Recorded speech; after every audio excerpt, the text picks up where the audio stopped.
Hi guys and welcome to today's video.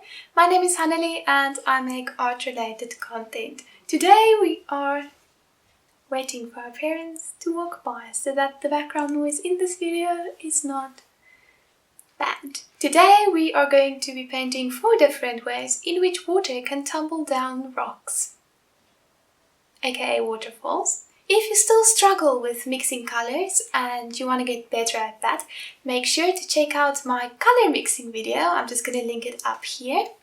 Oh, and I'm just using some acrylic colors. So I think that's it for the intro, so let's get started.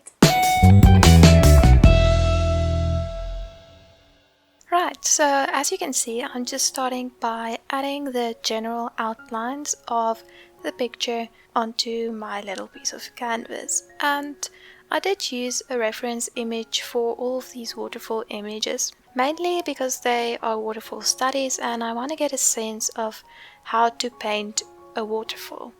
And for this you can't only paint one waterfall, you need to paint more than one to really get an idea of it. And after just adding some outlines, I'm adding in the basic colors that this picture will be. Just blocking in the colors, not really focusing on detail right now, just to get a sense of where each color needs to be and if the color palette works together. Now that you have a base for your painting, you can paint on that and work on that. And then I start to add details. Now I used a fan brush for this, as you can see, and I really don't like that brush. I used it for 2 of these waterfall paintings and it just isn't great. Now when I went to the art store to buy a fan brush, they only had 2 options, and the one fan brush looked like it is for watercolor, so I don't want to buy it because then I won't be able to really use it that well for acrylics. So I went with the other fan brush, which was definitely a cheaper option. And at that point I couldn't really go to a different art store and I was a bit rushed, so I just took the brush.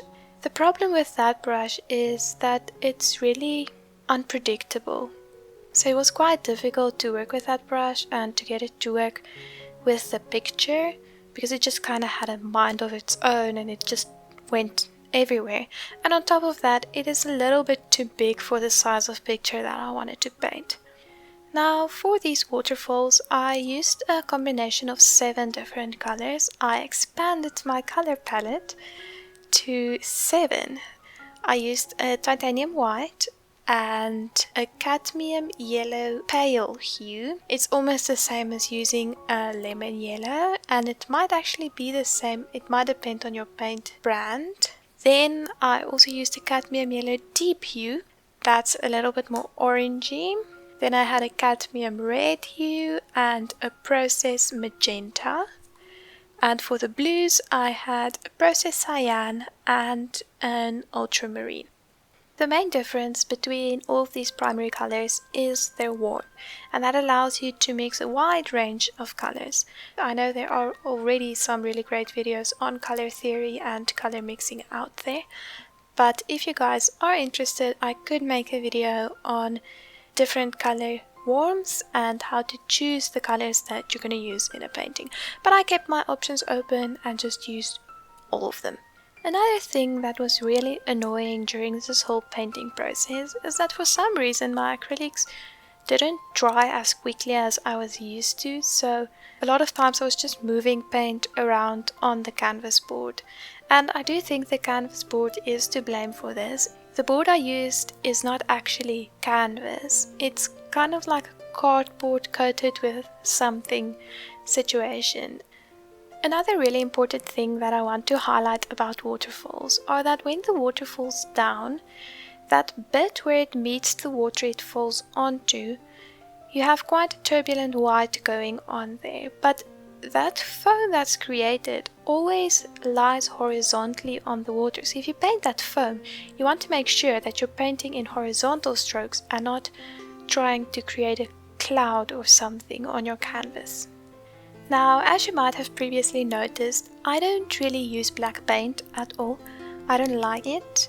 It feels to me like black paint dulls your paint vibrancy and everything quite a lot, and it adds a gradient that I'm not really fond of.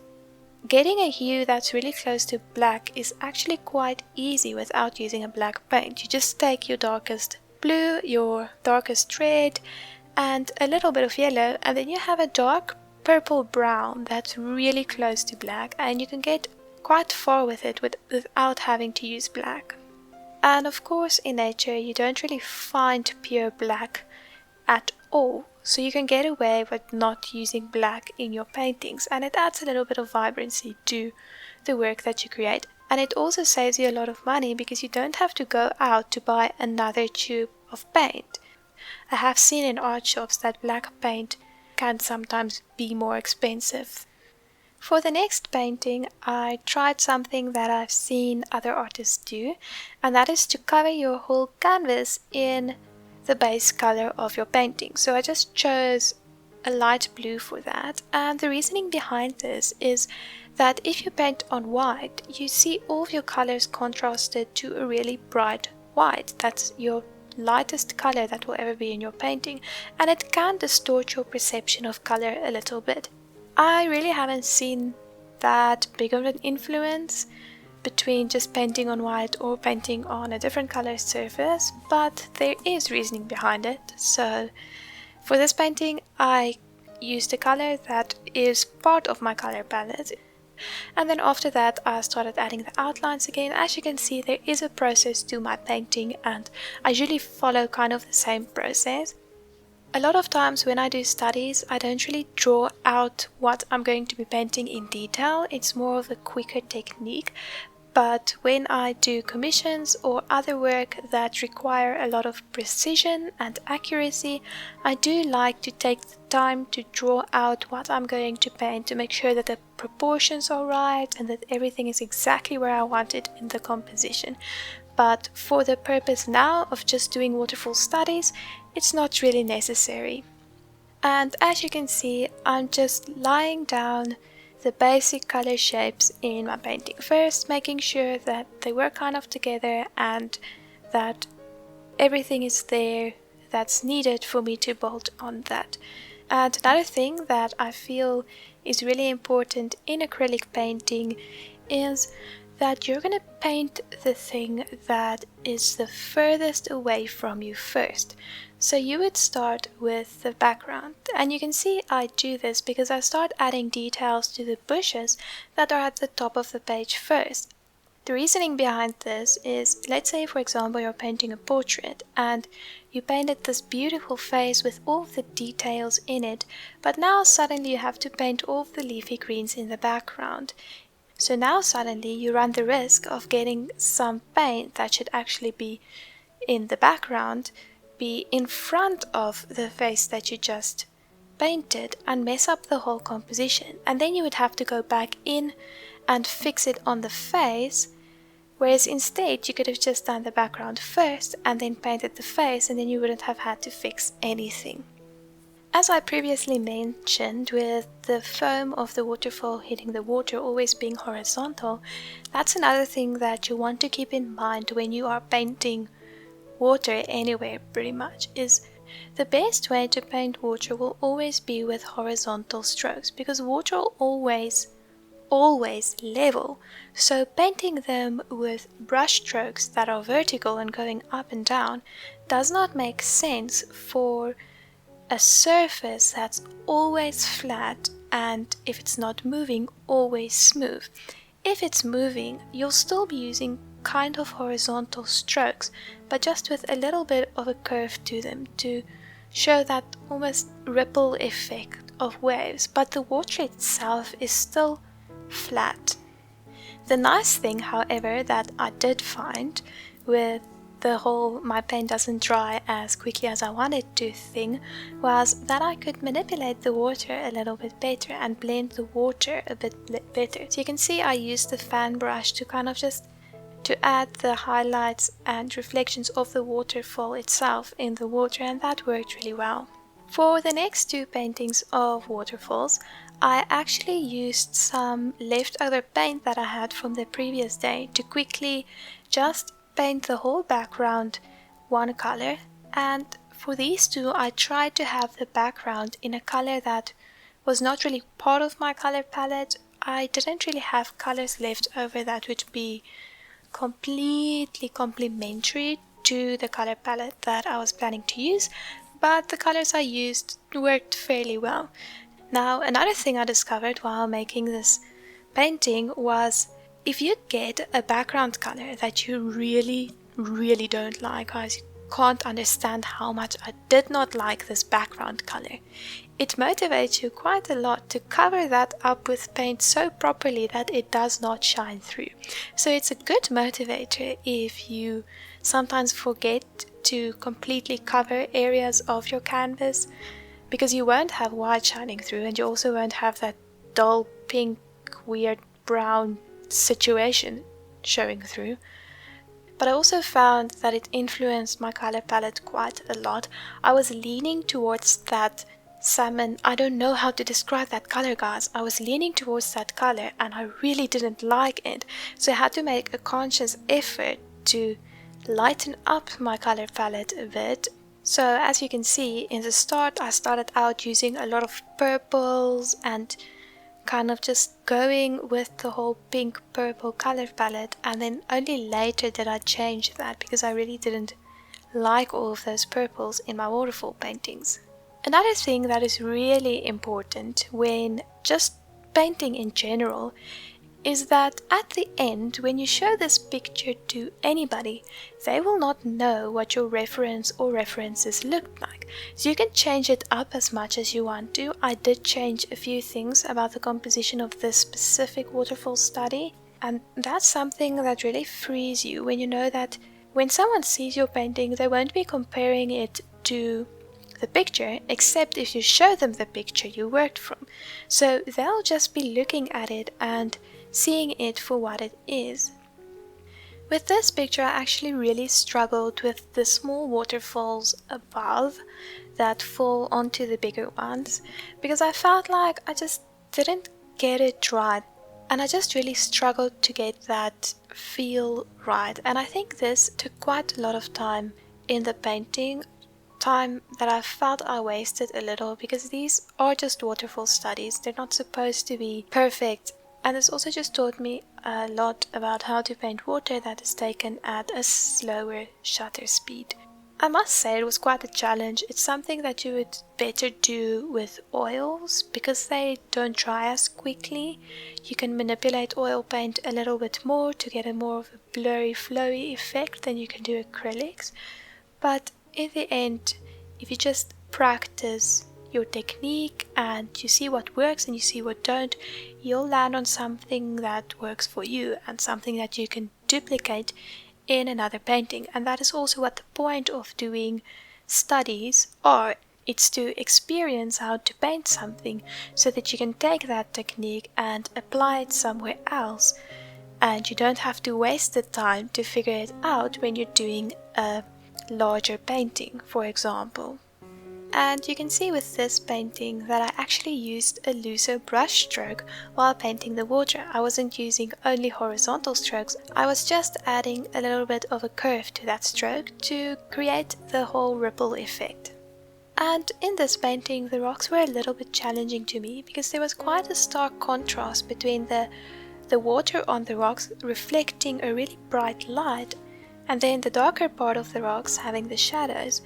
And these rocks were not smooth actually as I painted them. So there's this really strong texture that I just couldn't replicate. And I think I should make another study on rocks and maybe cliffs, because I feel like that's an area that I can do quite a lot of improvement on. But this wasn't a study of rocks, so I didn't really put loads of effort into the rocks. Now, the next painting was a little bit challenging in the sense that the reference I worked from was almost completely blue. It's like somebody just put a filter on it that made everything blue. So I had to improvise a little bit, adding a bit of purple here and there and adding a little bit of green here and there and just trying to make it look more natural than the reference I used. And this, I think, is actually a picture of the Niagara Falls, which are really beautiful. I haven't seen them in person ever, but the pictures I've seen of them are amazing, and I can just imagine what it feels like to stand next to them. So this was quite nice for me to paint, and at this point you can really see that I'm getting the hang of painting waterfalls. I think of the 4 studies I did, this one is the best, and that's always great to see in your own work, because then you can see that all the time that you spent making these things, they weren't for nothing, that you actually did learn out of it, and that you did grow as an artist when you made them. Now, each of these waterfall studies took me around about an hour. I think the third one took me an hour and a half, and I think it's just because I got stuck on that top part. Now, I did take breaks and stuff in between, so I think the actual time it took me was closer than 2 hours, and I did cut some things out here and there. And I think it's a lot less intimidating when you think of it in that way, because now instead of thinking I have to make this painting of a waterfall, you only have to think, okay, I'm just going to sit down for 2 hours now and make a quick thing about a waterfall. Another thing that I want to add about the technique of painting waterfalls is that you have to remember a waterfall is also a 3D object like anything else. So you'll have a side that's more lit and a side that is more in shadow to give that 3D feel. So don't try to make your whole waterfall just one color, because it isn't. There's sides of the water that will be brighter and more white, and then there are sides that are in shadow, so it will be a darker bluish color or even a blue-green. And the same thing applies that I've spoken about previously. The top of the waterfall is flat because the water there is flat, and even if the water is a little bit turbulent, you won't be using vertical strokes to paint it. You'll be using horizontal strokes with just slight contortions. Now you can also see in this one, and actually in the previous waterfall as well, that I didn't even use the fan brush, and that's just because I found it a little bit too unpredictable, and the effect that I wanted in this little study was just one of loose brush strokes and not too much detail, and I could get that same effect with my small filbert brush. And filbert is not a brand, it just refers to the way that the tip is formed. So it's not a square tip at the front, it's also not pointy and round, it's kind of like a curved flat shape, and it worked really nice. Actually, I just noticed, delete that part where I said that I don't use the fan brush, because I actually do, but not for the waterfall itself. I just use it as at the end, as you can see, just for the little bushes that kind of finish the composition at the bottom. And these bushes are at the front, so of course I'm painting them last. Okay, now is the most satisfying part, the great reveal with the tape peeling. Now I need to get a better way to peel the tape off without damaging the cardboard canvas thing underneath, because the tape actually ripped off some of the top layer of the cardboard, which wasn't really nice. I didn't like it, and it also ripped off a little piece of my third painting, but then I could piece it back together and glue it back together, so in the final picture on my end screen you'll see it is fixed. So that's great at least. And I tried to wet the tape to pull it off easier, but it just wet the canvas board underneath and then it pulled off the cardboard, so I can't wet the tape next time. And I've seen on somebody's video that they heat it up with a hairdryer before peeling it off, so I think I'll try that next time. But yeah, currently I don't know how to peel off the tape without like peeling off little bits and pieces of cardboard canvas. And I actually don't like these cardboard canvases that much, but I'm gonna use them because I have them now, and we're not allowed to go outside in South Africa to buy art supplies because they are not GOSP essentials. Anyway, I hope you enjoyed this video and that you learned loads from it. If you have any questions for me, don't be shy to ask me in the comments section. If you haven't yet done so, you can quickly scroll down and hit the subscribe button. That way you'll know when I post new content. Oh, and also that bell. Then they'll actually tell you when I post a new video, which is even better. And don't forget to like this video if you liked it. and I'll see you next time, and I hope you have a beautiful week. Bye bye!